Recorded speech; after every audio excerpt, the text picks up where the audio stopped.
here. What did you make of the remarks from the foreign minister today? We talk about ratcheting up tensions. How far ratcheted are they at this point?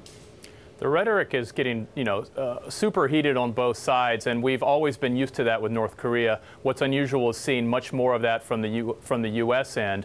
The foreign minister's comments today would clearly, by just about every other nation's standards, be considered an act of war if indeed North Korea did attack a foreign ship or aircraft in international airspace or international waters. So that's the kind of thing that I think analysts all over the board really hope don't happen as you have these tensions escalating.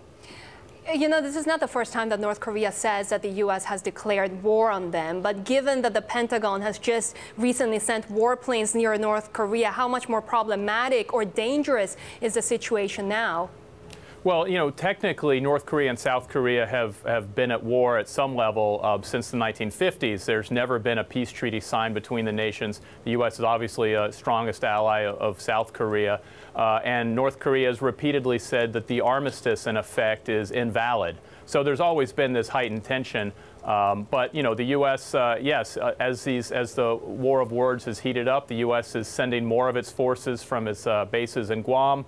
South Korea has stepped up its live fire tests on the peninsula. So you have a situation where both sides are really ratcheting up the talk of war, and what you really hope doesn't happen is some commander in the field makes a mistake, and there's a small incident turns into something far more serious. Bill, there was forceful bellicose language from the president last week here in New York during the UN General Assembly. There was also a lot of focus on this latest round of sanctions passed by the UN Security Council, 15-0. They were keen to point out how it was a unanimous vote. When do we begin to see or assess how effective those sanctions have been, and what role is the UN going to be playing here when it comes to the tensions that we're seeing right now?